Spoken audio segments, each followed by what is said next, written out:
qui a été le thème de la journée des cellules. Et nous allons parler un tout petit peu sur ce texte-là. Avant de prier et d'arrêter. La réflexion va porter sur tout le chapitre. Et nous lisons à partir de la parole vivante. Romains chapitre 12. Verset 1 à verset 11. On devrait lire jusqu'au verset 21. Nous allons lire seulement jusqu'au verset 11. Et là aussi, nous allons lire seulement 2 versets. Le premier verset et le verset 11. Je lis en français. Parole vivante. Il est dit ceci dans la parole vivante. Je vous demande donc, frères, à cause de la bonté que Dieu vous a témoignée, de lui consacrer votre être tout entier, que votre corps, vos forces et toutes vos facultés soient mis à sa disposition comme une offrande vivante, sainte et qui plaise à Dieu. C'est là le culte spirituel qui a un sens, un culte logique conforme à ce que la raison vous demande. Le verset 11, il est dit, ne devenez pas nonchalants dans votre travail, paresseux, indifférents, d'accord? Faites-le avec énergie et zèle. Ne laissez jamais votre ardeur se refroidir. Maintenez vive et claire la flamme que l'Esprit a allumée en vous. Servez le Seigneur. Bien, tu vas dire la mort. Et comme la mort, il y a mon couloir à mon citara. Et l'hiver est à main, terre va se tomber, versa yimra, ne versa pila à yimra. Terre va se tomber, auto yinga, babisi, man kotayam, ne wenam, ni bansuere, si kon inisa, si man vise, si a soma, la sensem suenam, yam, la yonga, semsa yam maro, bilayi, wa dunia ramye, bi basti, wenam. Verset 1, verset 11. Donc, verset Pila Yemamasa. Bi win, la ira tourne piouye, bi win, en sac, sous soba, en man bantou, en tourna, n'est pas. Gloire au Seigneur. Arbuena. Gloire au Seigneur. Arbuena. Très rapidement. Totobala. Romains chapitre 12. Romains chapitre Pila Ayiba. Parle du chrétien et du service. Agonda, Wenam Tela, ne tourne. Romains chapitre 12. Romains chapitre Pila Ayibu. Parle du chrétien et du service. Christella, ne tourne.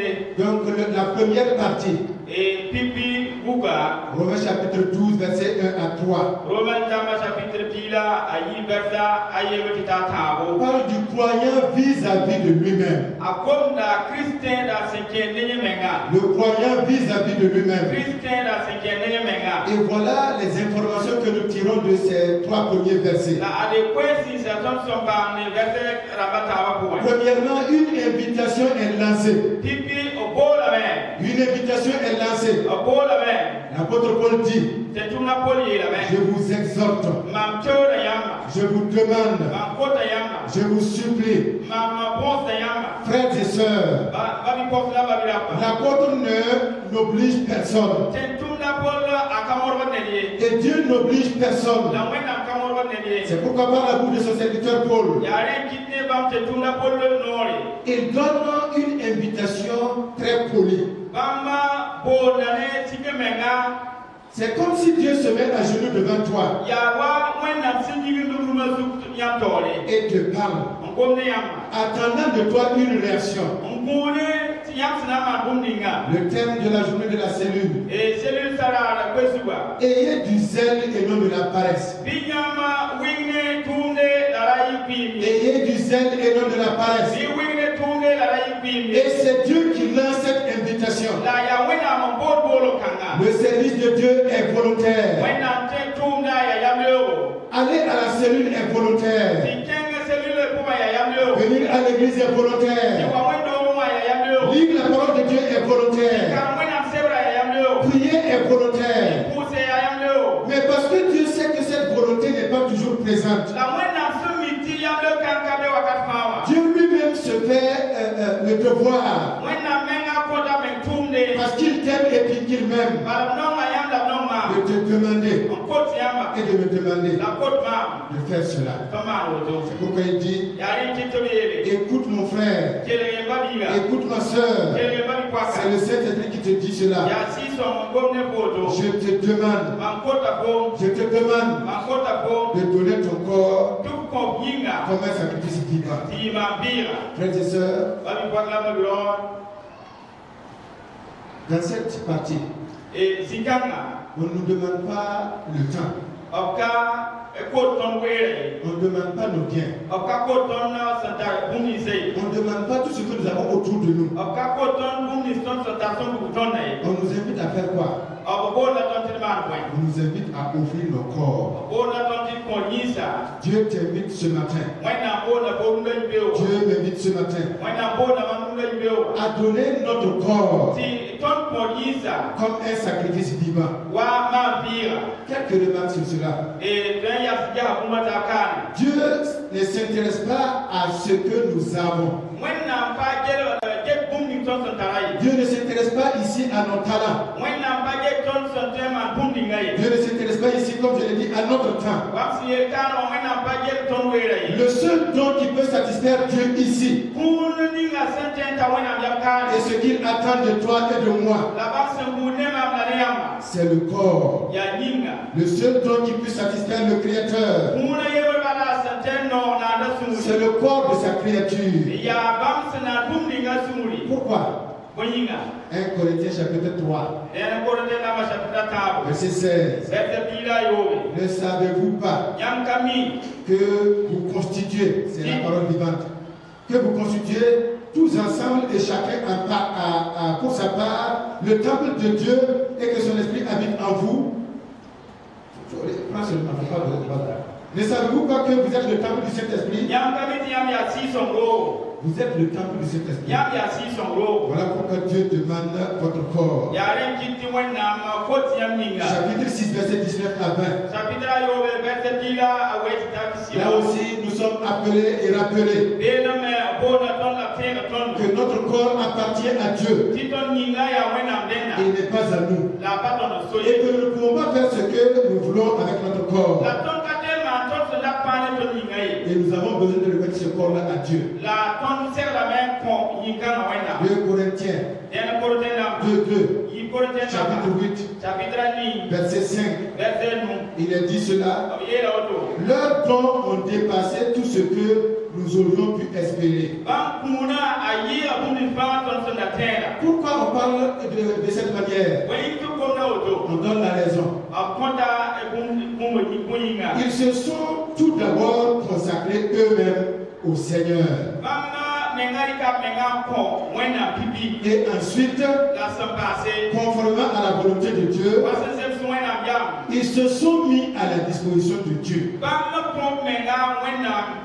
Ayez du zèle et non de la paresse. Ayez du zèle et non de la paresse.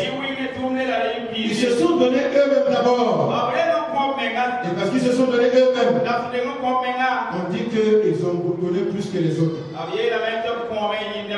Pourquoi Dieu demande le corps? Parce que le corps est le temple du Saint-Esprit.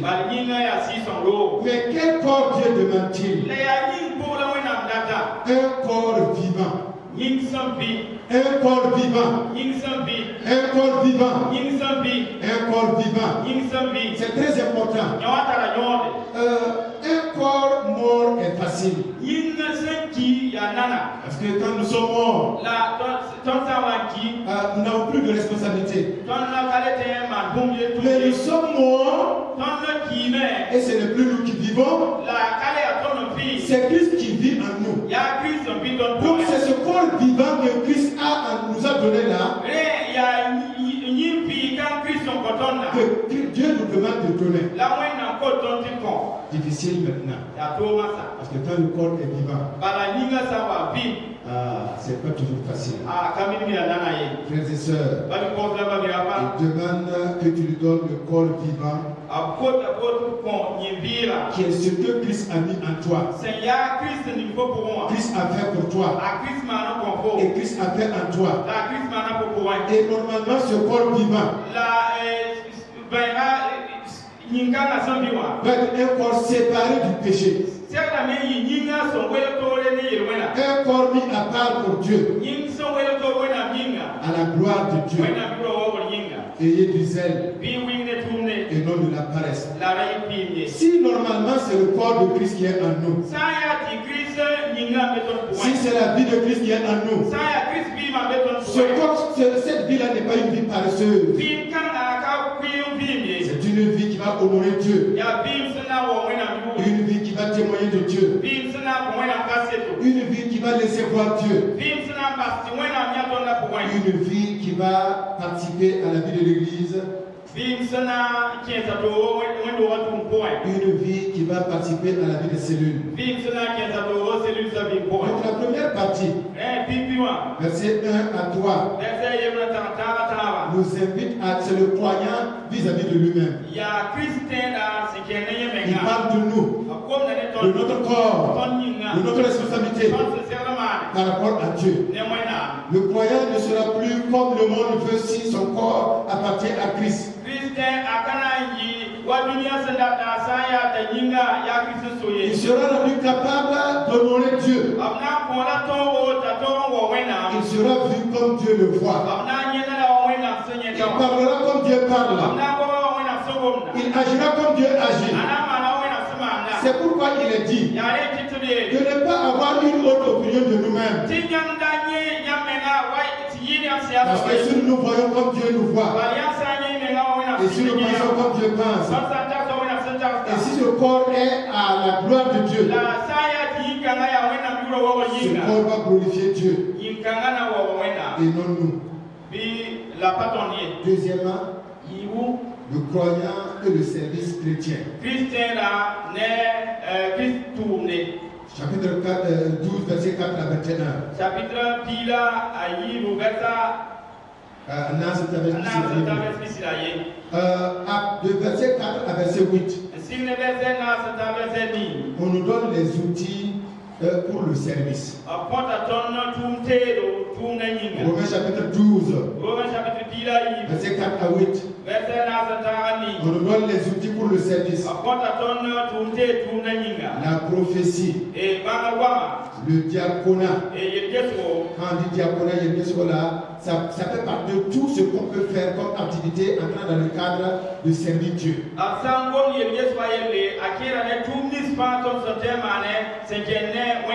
diaconat de balayer la maison. Le diaconat de chanter à la chorale. Le diaconat de venir à la réunion des sœurs. Le diaconat de visiter le malade. Le diaconat de partager son pain. Donc dans le chapitre 12, verset 4 à 8, les raisons pour lesquelles on nous demande d'avoir du zèle et non de la paresse. Ayez du zèle et non de la paresse dans ces outils qui sont la prophétie,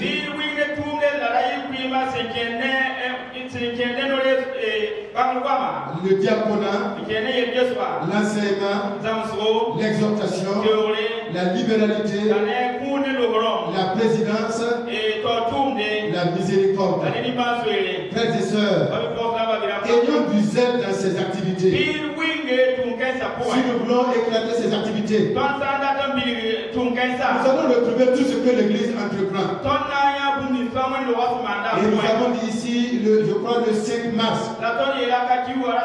c'était un mardi soir, que les dons qui sont cités dans Romains chapitre 12, verset 4 à 8,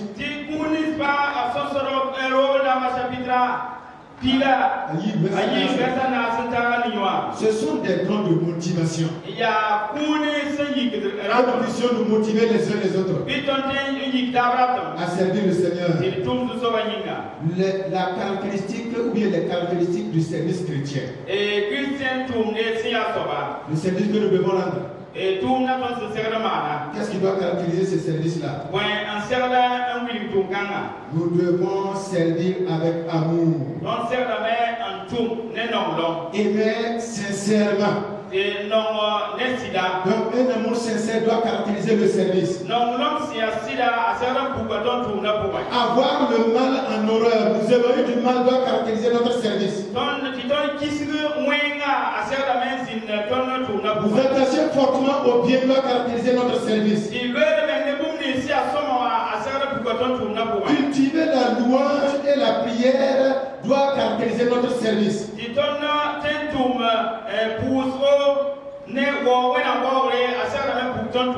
Notre service doit être un point de zèle, d'empressement, de force et de vigueur.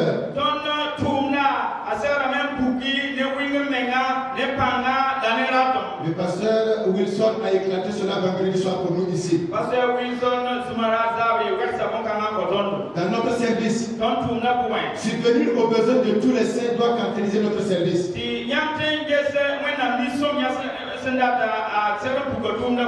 Bénir ceux qui nous persécutent doit caractériser notre service. Ne pas maudire les autres doit caractériser notre service. Et quand on parle de ne pas maudire les autres, ce n'est pas seulement les mauvaises paroles que nous pouvons dire sur quelqu'un. Il y a aussi des formes de prière qu'il faut éviter. Que Dieu brise ses pieds. Dieu brise ses pieds. Dieu, que ceci puisse l'arriver. Ça ne doit pas faire partie de nos prières. C'est Dieu, il n'a qu'à changer leur cœur. Il n'a qu'à sauver ces hommes et ces femmes-là.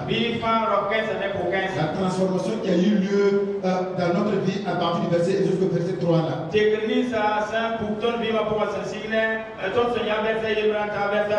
ce qui doit aussi habituer leur vie.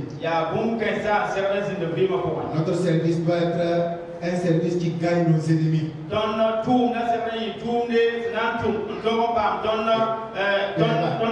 Et pour gagner nos ennemis, il faut souvent leur faire du bien. Si vous allez dans le texte, il est dit, si ton ennemi a faim, il faut lui donner à manger. S'il a soif, donne-lui à boire. Il deviendra ami. Et il arrêtera d'être ennemi. Verset 11. Ayez de l'empressement et du zèle et non de la paresse. Soyez fervents d'esprit. Servez le Seigneur. Frères et sœurs, ce verset parle de la relation, de notre relation avec Dieu dans notre service chrétien, notre relation avec les frères dans notre service chrétien.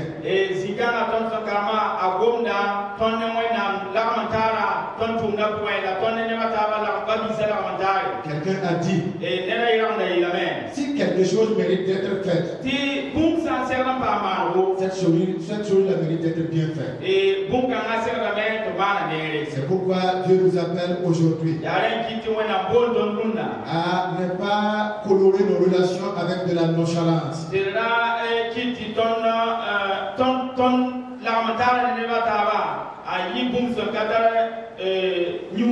À ne pas colorer nos services chrétiens avec de la paresse. Avec de la négligence. Avec de l'indifférence. Nous devons le faire de tout notre cœur. Parce que c'est pour Dieu que nous le faisons. C'est pour le Seigneur que nous le faisons. C'est pourquoi nous devons le faire de tout notre cœur. En tout temps. Et en tout moment. Et il y a des exemples dans la parole de Dieu qui ne nous laissent pas indifférents. Pourquoi devons-nous faire notre service, rendre notre service avec zèle et empressement? Et je vais terminer là. Matthieu chapitre 25. Verset 14. À verset 30. La parabole des talents. Si vous ne rendez pas service avec zèle, si vous n'entretenez pas vos relations avec zèle, Vous serez comme cet homme qui a reçu un seul talent, qui est allé creuser un trou pour placer son talent,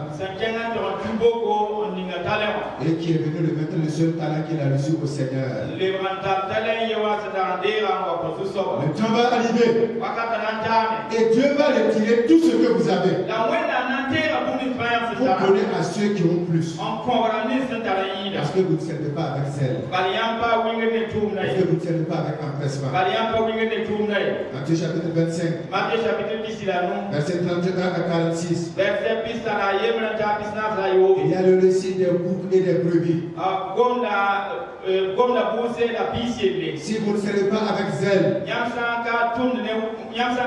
vous allez négliger un petit. Pensez que c'est un petit, alors que c'est le Seigneur que vous allez négliger. Ecclésiaste chapitre 11, verset 6. Sème le matin ta semence, et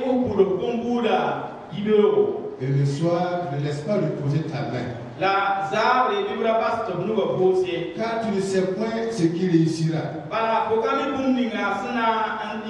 Ceci ou cela, ou si l'un et l'autre sont également bons. Vendredi soir, je suis venu à donner cette quand le pasteur a fini son enseignement. Je suis venu citer ce verset. Jean chapitre 9, verset 4. Il faut accomplir les œuvres de celui qui m'a envoyé. Tant qu'il fait jour, la nuit s'approche, où personne ne pourra travailler.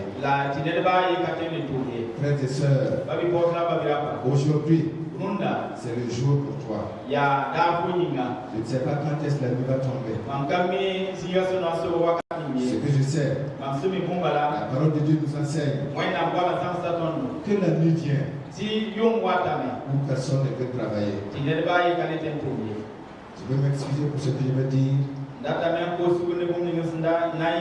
mais ça fait partie de la vie et de l'histoire de l'église de la zone 1. Le pasteur Pantolé a fondé l'église des assemblées de Dieu de la zone 1. Pasteur Pantolé a été le président des assemblées de Dieu du Burkina Faso. Il a servi le Seigneur de toute sa vie. À un certain moment, il avait beaucoup de charges. Et il a remis la gestion de l'église entre les mains de notre cher bien-aimé, le pasteur Joanie Bazemo.